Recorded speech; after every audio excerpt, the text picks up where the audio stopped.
Assalamualaikum warahmatullahi wabarakatuh. Perkenalkan, nama saya Ilham Sanusi.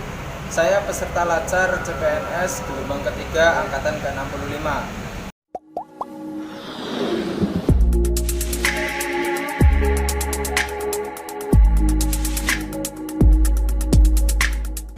Pada kesempatan kali ini, saya akan sharing tentang pembelajaran pada agenda yang ketiga. Pada agenda yang ketiga ini, pembelajaran diampu oleh beliau Bapak Bambang Rudianto atau biasa dipanggil dengan Bapak Rudi. Sebelum memasuki materi pada agenda yang ketiga, Pak Rudi membahas atau mengulas kembali materi pada agenda yang pertama maupun materi di agenda yang kedua. Pada materi agenda yang pertama, beliau menyinggung atau mengulas kembali tentang analisis isu-isu kontemporer. Beliau juga membahas tentang teknik analisis isu kontemporer dengan cara AKPK, USD maupun Fishbone. Dan berikutnya pada pembelajaran agenda yang kedua, beliau juga menyinggung tentang aneka, yaitu akuntabilitas, nasionalisme, etika publik, komitmen mutu, dan anti korupsi. Beliau juga menekankan agar kita berprinsip teguh dengan 5 nilai dasar aneka tersebut. Kemudian masuk pada pembelajaran agenda yang ketiga. Di sini kita mempelajari tentang peran dan kedudukan ASN dalam NKRI. Peran dan kedudukan ASN dalam NKRI dibagi menjadi 3 poin materi. Yang pertama yaitu manajemen ASN, yang kedua pelayanan publik, dan yang ketiga rule of government.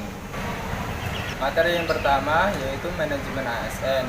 Di sini membahas tentang rekrutmen CPNS maupun P3K, kemudian promosi jabatan, penilaian kinerja, dan juga tentang penggajian.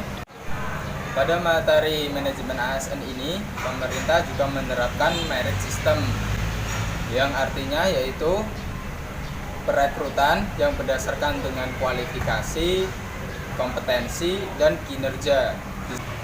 Dengan adanya merit system ini ditujukan agar dapat mewujudkan tujuan suatu instansi secara optimal.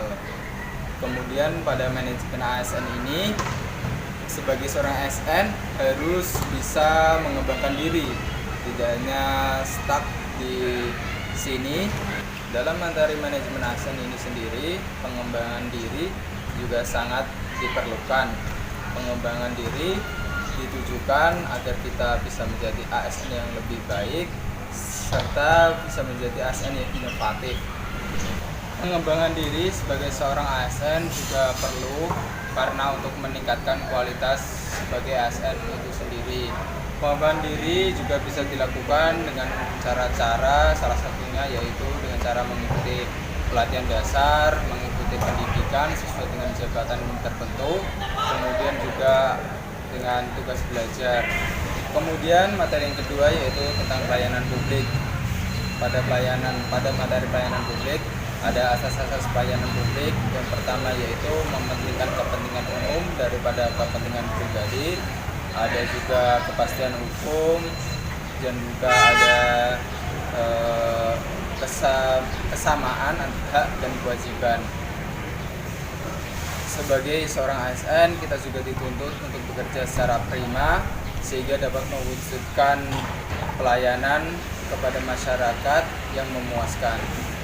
Kemudian materi yang ketiga yaitu tentang rule of government. Materi ini juga memberikan kita pengalaman yaitu pentingnya sinergi antar lembaga, kementerian maupun instansi di Indonesia. Hal ini ditujukan untuk mewujudkan suatu pelayanan publik yang efisien. Sekian materi yang saya sampaikan. Apabila ada kesalahan dalam berkata maupun materi yang kurang tepat, saya minta maaf yang sebesar-besarnya. Wabillahi taufiq wal hidayah. Wassalamualaikum warahmatullahi wabarakatuh.